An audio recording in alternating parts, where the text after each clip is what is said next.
So, you've probably heard of Alibaba, the giant of online shopping in China. You know that Haier makes fridges, and Huawei makes smartphones, and Lenovo brought the personal computing division of IBM. And you probably know that these new London taxis are now all made by Geely, a Chinese business that only launched in 1986 and has since bought out Volvo. But there's a bunch of other rising Chinese brands, hundreds in fact, that you've probably never heard of, but you really ought to know about because they're a sign of what's to come.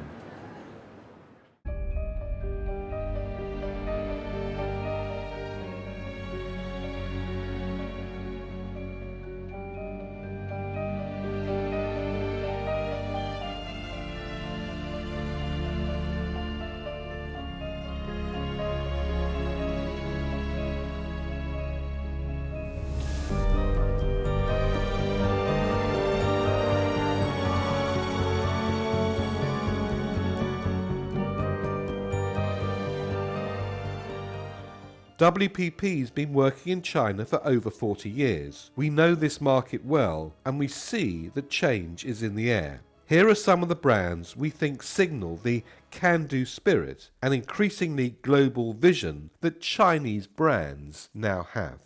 Oppo started out making MP3 players, remember those? Then MP4 players and Blu-ray players. But now its big thing is smartphones. It's sold around 200 million camera phones worldwide. It pitches itself as the selfie specialist. What's exciting though is not so much what they're doing in China, but how it's localizing each time it enters a new market. In India, it's gone from unheard of to a household name in just 3 years. The reason?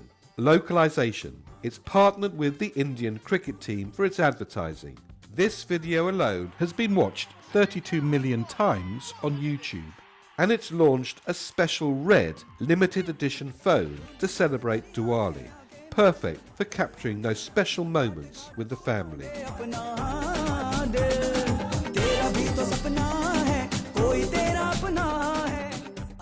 Chinese brands also doing online games exceptionally well. Yuzu is among the brands making a huge impression. It's best known for its fantasy game, League of Angels. It's played by hundreds of millions of people in around 150 countries.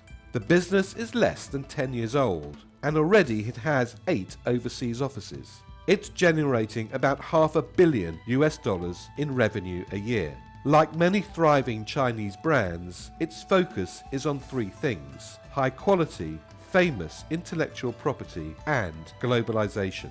You know about Alibaba and JD.com, which sell, well, just about everything you can think of. Now, meet Shein, which focuses on youth fashion at bargain prices. There's clothing, shoes, jewellery and other accessories, all aimed at young women and teenage girls. It turned 10 years old this year and delivers to over 80 countries. It has warehouses around the world for speedy shipping, and it has websites for customers in the US, Middle East, Australia and a bunch of European markets. The brand's been such a hit with global bargain hunters that it's been able to buy up another cross-border fashion brand, Romeweave.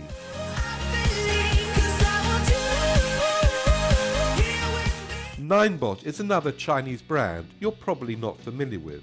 But if you've heard of the US brand Segway, then you'll have an idea of what they do. In fact, Ninebot bought up Segway 3 years ago, just 3 years after Ninebot launched. It's a robotics and transport specialist, and it manufactures both in China and the US. Ninebot sells in over 80 countries, and it's growing at about 40% a year.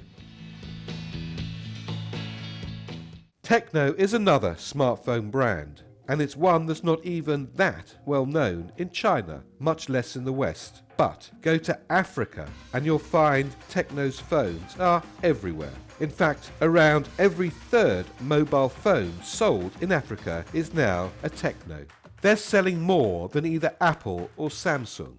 Like others, Techno's been localizing, but not just with their communications.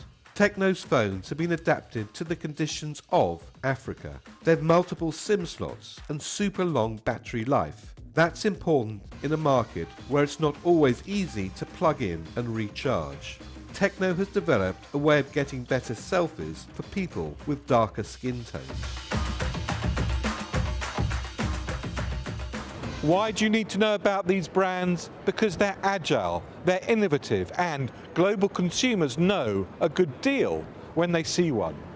These are only a handful of literally hundreds of young Chinese businesses launching in China with plans to go global. Already there are dozens of Chinese brands that have become heavy hitters internationally. Lenovo, for instance, makes nearly 3/4 of its revenue from outside of China. And there are Chinese airlines, energy companies, appliance makers, all sorts that make around half of their money from outside their home market. Should you be worried? Or maybe even excited? That's up to you. Just don't let the rise of Chinese global brands pass you by.